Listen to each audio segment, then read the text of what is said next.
Euh,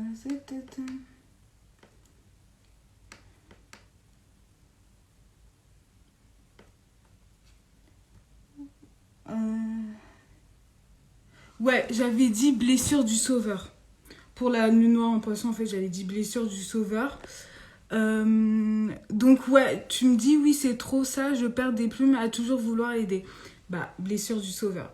Et en attendant, avec la lune noire, on peut détester aussi les gens qui veulent toujours aider. Oh, mais celui-là, trop bon, trop con, mais en fait, on est pareil. Donc c'est ça qui est un peu compliqué avec la lune noire, c'est que en fait on est dans ce truc où je rejette, mais je le suis, mais je me rends pas compte que je le suis. Et c'est pour ça que on associe la lune noire aussi au fantasme. C'est Lilith, la succube, qui vient séduire les hommes pendant la nuit pour coucher avec et avoir le pouvoir sur eux. En fait, avec la lune noire, on demande de reprendre le contrôle sur sa vie, on demande de reprendre son pouvoir intérieur. Et ça, comment on reprend son pouvoir intérieur? En faisant un travail sur ses blessures émotionnelles. Donc, je vais vous dire les significations de vos lunes noires.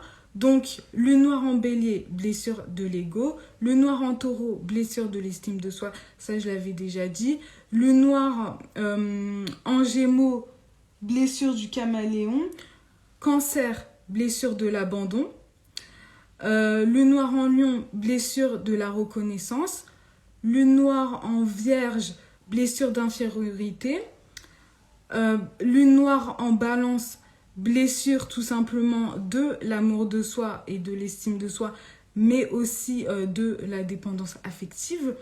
Lune noire en scorpion, bah c'est compliqué parce que les lunes noires en scorpion, la lune noire se sent extrêmement bien dans le signe du scorpion.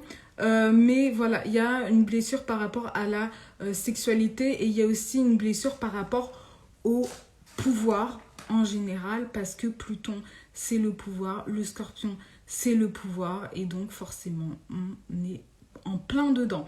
Donc, et aussi, je dirais, blessure par rapport aux émotions pour la lune noire en scorpion parce que le scorpion aussi, c'est tout ce qui est trouble en fait. Donc, c'est l'eau trouble et forcément, ça déborde d'émotions. Donc, voilà. Donc, j'en étais où? Lune noire en sagittaire, blessure de légitimité. Lune noire en capricorne, blessure de reconnaissance aussi, mais pas la même reconnaissance que le lion, parce que le capricorne, c'est plutôt par rapport à réussir sa vie aussi. Alors que le lion, c'est plutôt admirez-moi, blessure de reconnaissance, mais par rapport au fait d'être vu. Le capricorne ne veut pas être vu, mais il veut réussir. Le noir en verseau, de toute façon, c'est lié aux blessures du groupe.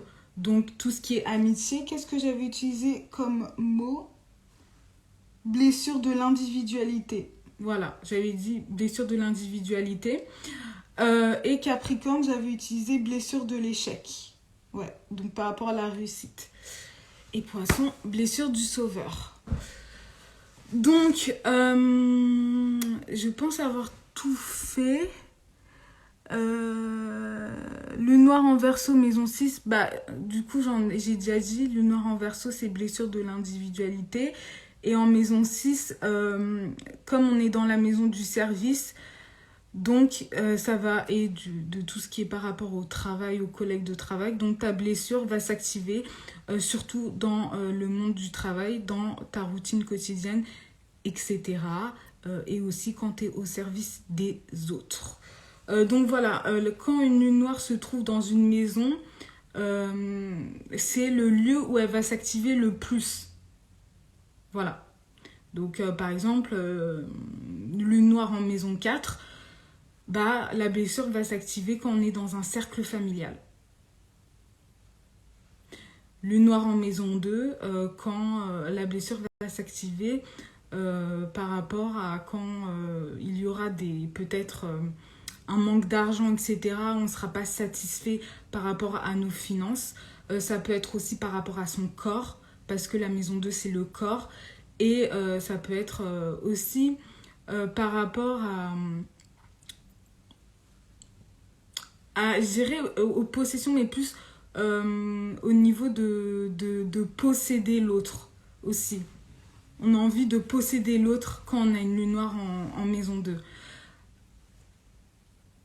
Et donc, on doit céder à la lune noire pour attirer l'autre. Qu'est-ce que tu veux dire par attirer l'autre? Tu parles dans le cadre de la masterclass Femme Fatale. Je pense que tu parles dans ce cadre-là. Et oui, en fait, bon, là, j'ai préféré parler de la lune noire par rapport aux blessures émotionnelles. Parce que c'était le thème du live. Mais c'est vrai que la lune noire, ça peut être utilisé aussi pour séduire quelqu'un, mais avec un fort pouvoir d'attraction. Parce que la lune noire, en fait, c'est aussi par quoi l'autre est attiré. On va dire inévitablement. Parce que la lune noire, c'est le côté sombre de la personnalité. Et tout ce qui est sombre attire aussi. En fait, la lune noire, dans le sens... oui, tu étais sur Femme Fatale. Parce que là, j'étais pas sur Femme Fatale, j'étais plus sur le côté blessure émotionnelle. Mais c'est le côté où l'homme, il veut goûter encore à cette lune noire parce que c'est le fruit défendu. C'est ce que l'on est, mais dans sa partie la plus sombre, la lune noire. Et c'est ce qui fait notre charme. Et en fait, donc là, on va parler plutôt du côté positif de la lune noire. C'est que forcément, on ressent un vide. On veut absolument combler ce vide. Donc, blessure de légitimité avec la lune noire en Sagittaire, on va tout le temps lire. On va essayer de faire de grandes études et en fait, on va paraître intelligente aux yeux des autres. Mais parce qu'on a cette blessure de légitimité, mais l'intelligence fera aussi notre charme. Par exemple, lune noire en bélier, quelqu'un qui a une blessure de l'ego. Donc, l'ego, ça veut dire qu'on est très centré sur soi, qu'on ne pense pas vraiment aux besoins des autres et que ce qui nous intéresse, c'est d'affirmer nos désirs. Mais on sait très bien que quelqu'un qui sait ce qu'il veut, qui sait affirmer ses désirs, qui sait ses besoins et qui les dit très clairement à quelqu'un, une lune noire en bélier, comment elle peut draguer? C'est oui, tu me plais. Oui, tu me plais. C'est très cash, c'est très direct. Et il y a des personnes qui aiment les gens cash, les gens directs. Et c'est ce qui nous rend irrésistibles. La différence avec les dominantes planétaires, parce que comme il y a la masterclass égérie qui va bientôt sortir, c'est que la dominante planétaire, c'est une énergie qu'on utilise au quotidien. Donc, la lune noire, c'est tu m'aimes ou tu me détestes. En fait, la raison pour laquelle les gens vont nous détester, en général, c'est à cause de notre lune noire. Et la raison pour laquelle les gens peuvent avoir pitié de nous, c'est en raison de notre Chiron. Parce qu'avec Chiron, c'est le petit enfant blessé. La lune noire, c'est Lilith. Lilith, elle sait ce qu'elle veut. Hein. Lilith, elle va pas hésiter à manipuler, à utiliser certaines stratégies, etc. Donc, du coup, avec la lune noire en Verseau, en poisson maison 9, je dois rester dans ma position de sauveuse pour attirer. En même temps, c'est déjà comme ça que ça se passe. Non. Non, parce que on n'est pas sur... dans le cadre de la masterclass Femme Fatale, on était plus sur l'énergie sexuelle et le fait d'être sauveuse, c'est pas vraiment... Ça dépend qu'est-ce que tu veux dire par sauveuse. En fait, si tu veux dire être tout le temps là, derrière les autres, oui, tu veux que je t'aide, non. Mais si c'est plutôt dans la douceur, dans la compassion, ou plutôt tu sais être à l'écoute des autres, ou ce serait plutôt dans les attentions ou ce côté un peu mystique, etc. C'est ça qui fait le charme d'une lune noire en poisson. Voilà. C'est un peu ce côté spirituel. Mais pas forcément ce... En fait, ça dépend comment tu interprètes le mot sauveuse. Est-ce que sauveuse, c'est... oui, voilà, oui, plus douceur à l'écoute mystique. Parce que si t'es là derrière les autres, oui, oui, oui, je veux te sauver, à un moment, enfin, ça va plus agacer qu'autre chose. Le noir en verso, maison 8, ça t'inspire quoi? Donc le noir en verso, j'avais dit que c'était la blessure de l'individualité. Parce que, tout simplement, le verso, il a tendance à se fondre tout le temps dans un groupe. Et on lui demande de trouver tout simplement sa propre personnalité. Et le verso peut avoir du mal à trouver sa propre personnalité parce qu'il veut absolument faire partie d'un collectif. Ce qui veut dire qu'en maison 8, donc dans la maison, ce que j'ai dit précédemment, c'est là où ça va se manifester le plus, où ta lune noire va le plus s'activer.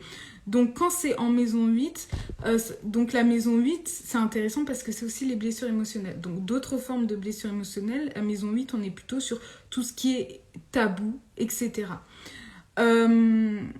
Et aussi la sexualité. Mais une sexualité plus transcendante. Donc la maison 8, c'est la sexualité après que je me sois mariée avec toi, donc nos corps fusionnent, etc. pour atteindre l'orgasme. Donc toi, elle peut se manifester dans le cadre de la sexualité. Donc peut-être que dans la sexualité, tu as du mal à savoir ce qui te, entre guillemets, je dirais, tes compétences, ce qui te rend unique dans ta propre sexualité. Peut-être que tu as du mal à savoir ce que tu veux. Et tu as tendance à peut-être trop te mettre... comment dire, sur le... Je trouve plus les mots. Sur le même... comment dire, sur le même... la même tendance que l'autre. Par exemple, je sais pas... si tu... je vais pas trop dire de mots qui peuvent faire couper mon live parce qu'on sait que Instagram, quand tu parles un peu de choses taboues, ça te fait couper. Mais par exemple, quand tu es au lit avec quelqu'un, peut-être que tu as tendance à trop te mettre sur la fréquence sexuelle de l'autre et pas la tienne. Et peut-être le noir en verso, et verso en plus c'est un signe très intellectuel, donc peut-être que tu réfléchis trop à l'acte et que tu n'es pas dans le moment. Et après, c'est à voir. En fait, moi, si je dois vous donner un conseil, c'est aussi de voir qu'est-ce qui s'est passé à votre retour de lune noire.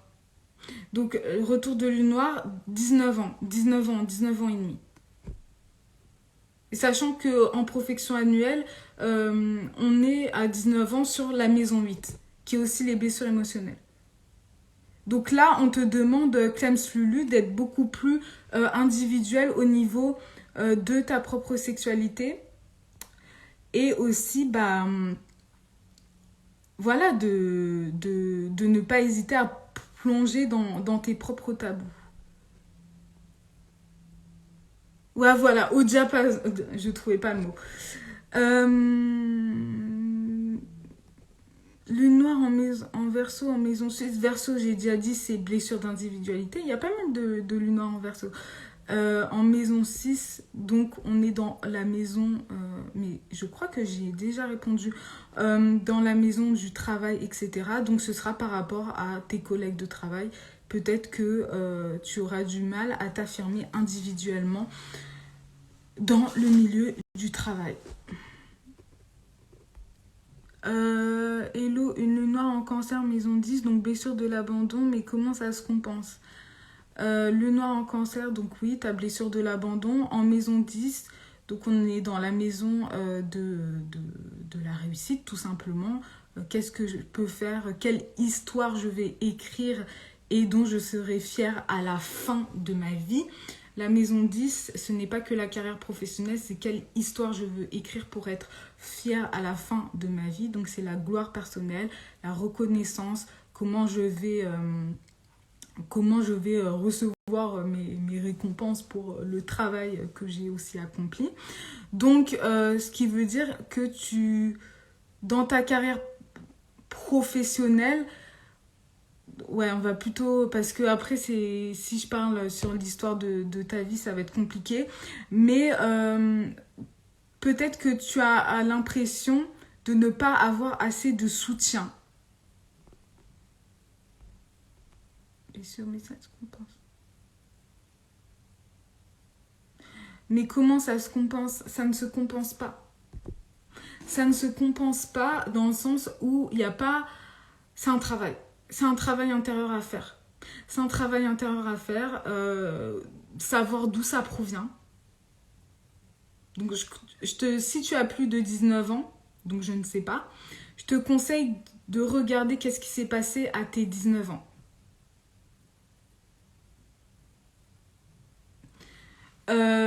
C'est un travail... Les blessures émotionnelles, c'est compliqué. C'est un travail de tous les jours. C'est revoir dans le passé, revoir dans l'enfance, revoir dans l'adolescence et voir comment ça se profile aujourd'hui. C'est tout. En fait, il faut que dans la vie quotidienne, trouver des solutions pour que tu te sentes moins abandonné par rapport à ta carrière professionnelle. Peut-être que tu as l'impression aussi de ne pas avoir assez de mérite pour ce que tu fais. Peut-être que tu es quelqu'un qui travaille beaucoup. Mais tu as l'impression un peu qu'on te met de côté.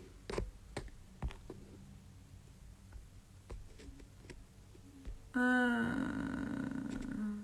19 ans, j'ai un trait qui a faim avec un prénom descend du coup ça. Oui, exactement. Ouais. C'est très lune noire en poisson rétrograde en maison 9. Ouais. C'est exactement ça. Donc, qu'est-ce que je voulais dire? Je pense que j'ai tout dit sur la lune noire et les blessures émotionnelles. Sauf si vous avez d'autres questions. Je ne sais pas. Ouais, en tout cas, mon conseil de fin, je dirais, regardez, faites une liste. Qu'est-ce que je rejette le plus dans ma vie? Faites une liste des caractéristiques de tout ce que vous rejetez profondément et voyez en quoi cela s'applique aussi à vous. Le but avec... Ouais, pas de souci, pas de souci. Le but, et c'est pour ça, évidemment, si vous pouvez prendre une consultation, l'ascension étoilée sur les blessures émotionnelles, on verra ça ensemble, beaucoup plus en profondeur. Mais si je pouvais vous donner un conseil, faites une liste des caractéristiques. Qu'est-ce que je rejette le plus, mais qu'est-ce qui s'applique à moi aussi. Je rejette l'autorité, mais est-ce que moi aussi, j'essaye pas d'être une autorité tout le temps pour les autres, à leur imposer mon point de vue, mes croyances, mes opinions politiques? Est-ce que je suis quelqu'un de polémiste, donc pour la lune noire en Sagittaire? La lune noire en Poisson? Est-ce que j'ai tendance tout le temps à rejeter peut-être les autres qui veulent m'aider aussi? Mais moi, je le fais tout le temps pour les autres? Est-ce que j'ai tendance à rejeter aussi une forme de spiritualité, mais en même temps, je fais tout pour rechercher la spiritualité?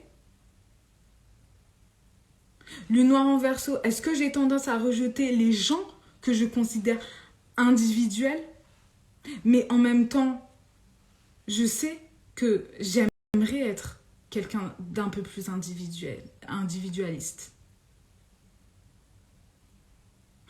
Quel vide j'essaye de combler à tout prix? C'est la question à se poser. Quel vide? Et vous avancerez. c'est déjà vous vous posez ces 2 questions, vous allez comprendre des choses. Donc voilà, s'il faut, de toute façon, je referai peut-être un autre live sur la lune noire, etc. C'est fou, merci pour l'éclairage Priscilla. Pas de souci, j'espère que ça vous a aidé.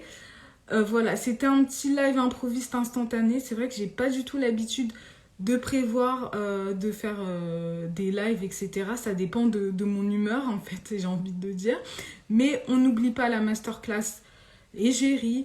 On n'oublie pas les consultations sur les blessures émotionnelles, l'ascension étoilée et l'élixir vénusien à consommer sans modération, évidemment. Ce n'est pas parce que je ne parle pas de l'élixir vénusien chaque jour que on oublie son zeste d'amour de soi, qu'on oublie son zeste d'estime de soi. Et voilà. Donc, je vous dis à bientôt dans les stories.